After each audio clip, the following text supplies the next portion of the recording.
Hello,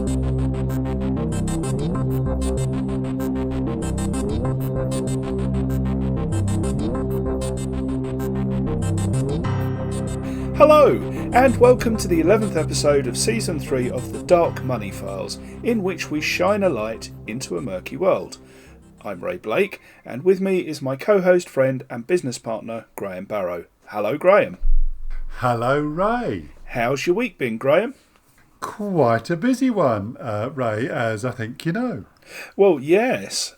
We've both been involved in the emerging OCCRP stories about the UK company formation agency Formations House, following the leak of information about their activities. It's been just like the Panama Papers all over again, hasn't it? It has, Graham, and we've been helping various journalists understand some of the intricacies, and learning a lot ourselves in the process, I might add. We have. Unfortunately, we can't talk about much of it yet. One story has come out about Macedonian car salesmen, which you've been extensively quoted in. But look out for our names as more of these stories emerges. In the meantime, Graham, I think we promised an episode about country risk, didn't we? Yes, we did, Ray. And when looking at financial crime risk generally, it's probably the biggest, or at least the most prominent factor behind most firms' approaches to client risk assessment, isn't it?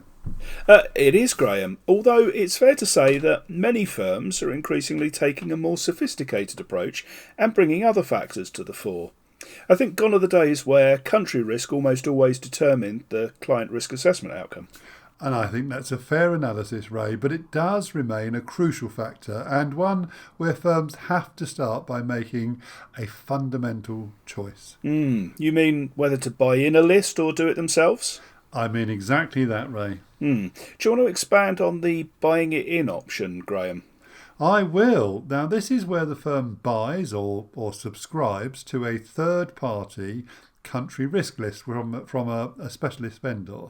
Now, this will categorise all the world's countries in terms of their financial crime risks, generally into high risk, medium risk and low risk countries.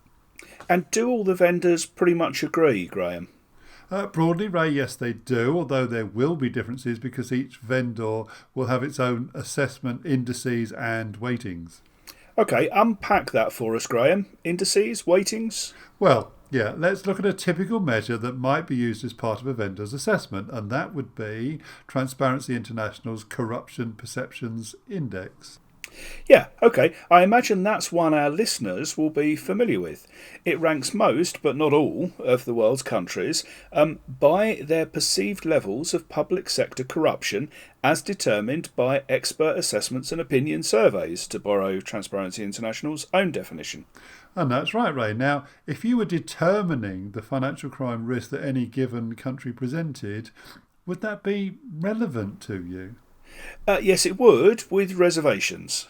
Reservations? Well, I've got three main ones. Go on.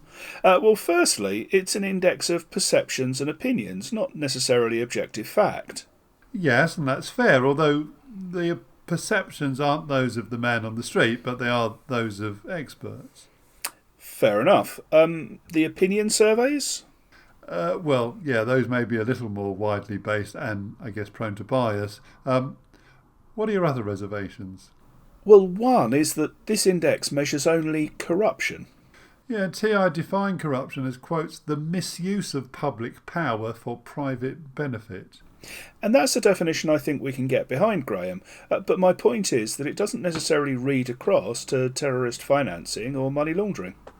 No, I suppose not. But on the other hand, a high level of corruption implies a need to launder money.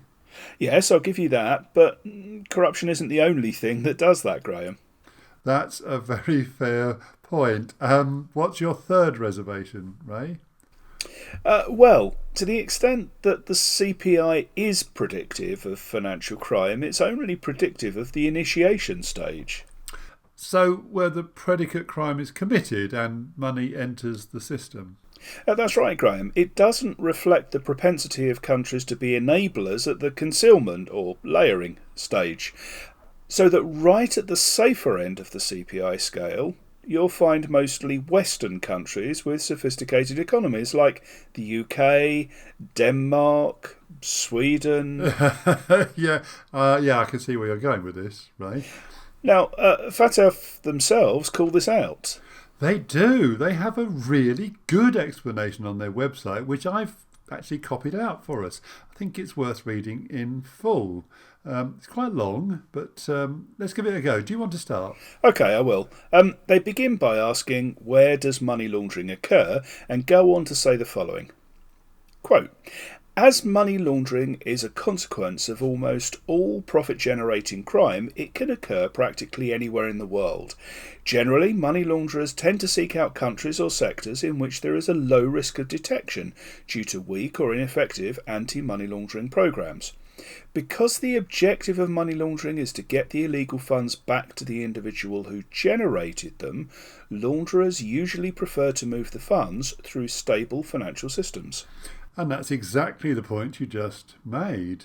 Now it continues, quotes, money laundering activity may also be concentrated geographically according to the stage the laundered funds have reached.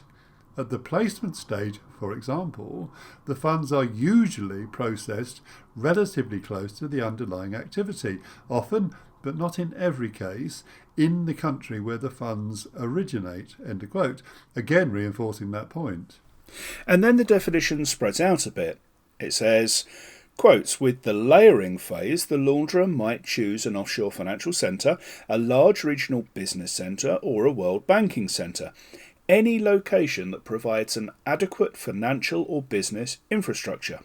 At this stage, the laundered funds may also only transit bank accounts at various locations where this can be done without leaving traces of their source or ultimate destination.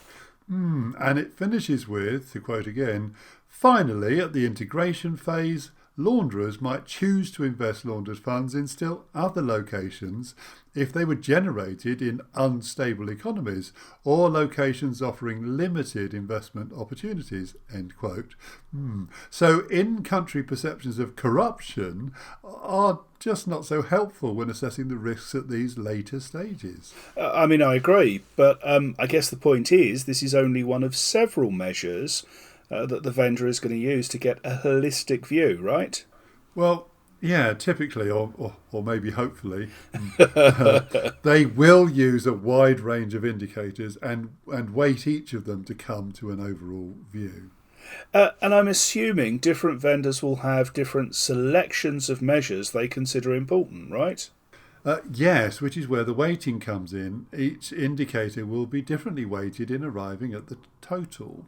Given that there's almost infinite variety with so many different indices and weightings that could be applied, it would be surprising if all the lists were identical. So how do you choose between different vendors, Graham? Well, Ray, I think you look at the various things that vendor management always looks at. Price, service, terms, the vendor's reputation and so on. But is that it? Wouldn't you look at how they go about their ratings and see which one you thought was best? Well, trouble is, not all vendors will tell you their methods or the exact measures and weightings they applied. That would be rather like giving away the crown jewels when you think about it. That's true. But thinking about this, which list you buy is probably less material than what you do once you've bought it. In what way? Well, Graham, the list you buy in is going to be generic. It won't reflect the unique factors of your bank and its exposures. So, for instance, if the list that I buy in shows a certain country, let's call it Ruritania. Oh, good choice. Thank you. If that list shows it as low risk or medium risk, but actually my bank owns a subsidiary there in Ruritania that specialises in extractive industries and it's got concentrated exposure to that high risk activity, then I might want to override the generic low or medium risk assessment and say instead that in my bank, Ruritania is a high risk country. And that's a very good point, Ray. The bought-in lists are necessarily predicated on average assumed exposures, so you'd need to make adjustments where your mileage as a bank varies, as it were. But that does raise a fairly fundamental question, Graham. Yeah, why not just do it yourself in the first place? Well, that's the one. Well, I think there are a couple of answers to that, Ray. Okay, go on. Well, first there's the argument of expertise. In your example, the bank had direct experience and therefore expertise in Ruritania, to the point where they knew their country risks were not average or vanilla, and they knew why and how. Now that's unlikely to be the case for 200 or more countries, which is what you'd need to do if you do it all yourself. Okay, so when a bank buys in a list, those ratings are a fallback. And where it has expertise, it will look at individual ratings for those countries and then either accept the list's assessment or override it in favour of its own assessment. And that's right. Now, you said a couple of answers, Graham. I did, and the second is about ongoing maintenance. Do I want to employ a whole team of analysts who will continually review 200 or more countries across multiple measures and keep those country assessments current and up to date? Or do I prefer to let the list vendor do all that for me in the background? Okay, I get it, Graham. When you buy a list, it's not a one-off purchase as much as an ongoing service. Yeah, but bear in mind you'll still have to look at each re-rating the vendor makes through the lens of your own experience and knowledge of the country concerned. And similarly, if your own experience or exposures for a country change your risk view, you should re-rate independently too. Good point. And actually, there's a wider point too, which is that the regulator doesn't mind whether you do this all yourself or whether you started with a bought-in list. But they do expect you to be responsible for all those ratings and, more importantly, be able to justify them. So it's not going to be good enough to say, because our list provider said so? No, Ray, that's never going to work. Well, fair enough. When would you as a bank want to just do it yourself, Graham? Well, I suppose if you were involved in most countries in the world, you could argue it would be worthwhile. Or maybe conversely, if you were exposed to just a very few of them and had policies that prohibited any exposure beyond certain countries and parameters. I see. Most banks will fall somewhere in the middle, won't they? Well, I would have thought so. And in practice these days, we see most banks buying in a list and then internally moderating it. Okay, good. So, you've got your own moderated country risk. It divides the planet into, say, low risk, medium risk and high risk countries. Now what? Well, first, you may find that there isn't a single high risk grouping. It would be quite common to have perhaps a small subset of that risk as ultra high risk or even prohibited countries. So that if those countries ever crop up in your onboarding or monitoring, it raises a very big red flag and requires escalation and or exiting. Yes. Other than that, you're good to go with the list. I think normally country risk will be only one driver. It might just contribute, say, 30% of the overall client risk assessment. Yeah, except that there are situations where the specific country involved will mean it's actually 100%. We said that a couple of episodes ago, didn't we? Yeah, we did. If the country concerned is on the European Commission's high-risk third country list, and we're assuming that you're in the EU as a bank, then you have to conduct EDD and effectively you're going to have to treat that client as high risk come what may. But assuming that's not the case, Graham, can we talk about what country attaches to a client? How do you mean? Well, I mean, these days we're all very international, aren't we? A client's passport may say she's British, but if she lives and works in Brazil, even if her account's in London, what country risk is applied? Good point, Ray. I think a useful guide is to think about how that client is exposed to the risk of financial crime and consequently how is the bank involved. In your example, the client's main country risk will derive from the fact that she lives and works in Brazil. Let's run it the other way round, Graham. Brazil has a higher country risk rating than the UK. What about a Brazilian living and working in the UK? Do we now base their country risk on the UK? No, I don't think so. I think we still have to go with Brazil. Because it gives the highest risk result? Yes, I think you'd find most firms will look at the individual's residence and nationality and see which yielded the highest risk and then go with that. Could any other countries come into play there? Well, yes, if they have business interests or money in a third country, or let's say they even draw a pension from there, that country might come into play too if it's a higher risk country than the ones that they come from or live in. Okay, but there are countries where the law prevents you from treating people based on their nationality, aren't there?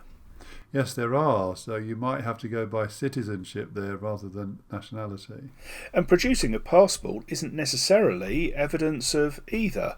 If you have dual passports or dual nationality, then both countries are relevant, aren't they?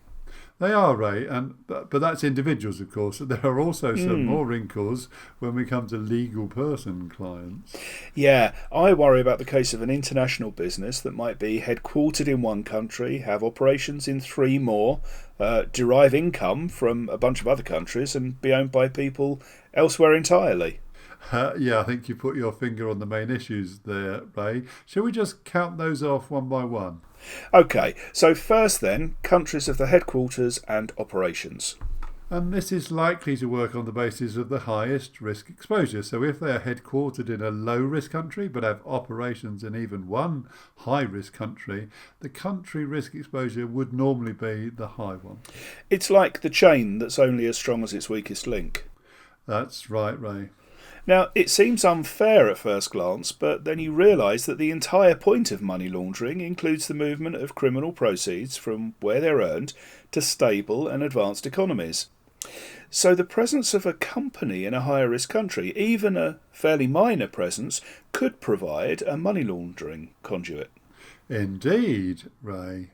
And then next you mentioned where the company derived its income. So what countries is it selling goods and services to? Yeah, or for that matter, what countries are in its supply chain. And again, here you'd need to look at the highest risk jurisdictions involved. Isn't that always going to mean high risk for any international business that might have one customer somewhere risky? Well, it could do, I suppose, but normally you'd apply some minimum level of materiality. Oh, okay. So, say countries that account for more than 5% of your revenue or 5% of your supplier spend. Yes, and we've seen something like that in several banks. It means the bank can usually rely, particularly where it's a larger firm, on their audited reports and accounts, which should give that kind of picture. And they'll want to update that view at review time in case the balance has shifted. Yes, they will. The last point you mentioned, though, was ownership of the company. Yes, Graham, who owns the business and where they live or their nationalities are also relevant, aren't they? Yeah, they are. And here we do have a de minimis rule when you think about the UBO ownership thresholds. Oh, yes, of course. So minor shareholders won't impact on the country risk. The bank won't even need to identify them unless they own more than 25% of the company. Yes, or sometimes a lower figure, especially if there are other risk factors present. Okay, well, I think that's pretty comprehensive, Graham. We've looked at how it works for individuals and then we've looked at how it looks for legal persons as well. I want to bring us back to what we said earlier, that country risk is only part of the client risk assessment. Let's go on to look at all of those other aspects next time, shall we? Yeah, we certainly can't do them justice today, so let's pick them up then. I'm looking forward to it. Thank you for listening to this episode of the Dark Money Files. We hope you enjoyed it. If you would like to listen to future episodes, please subscribe through iTunes, Spotify, or your normal podcast provider. Thanks.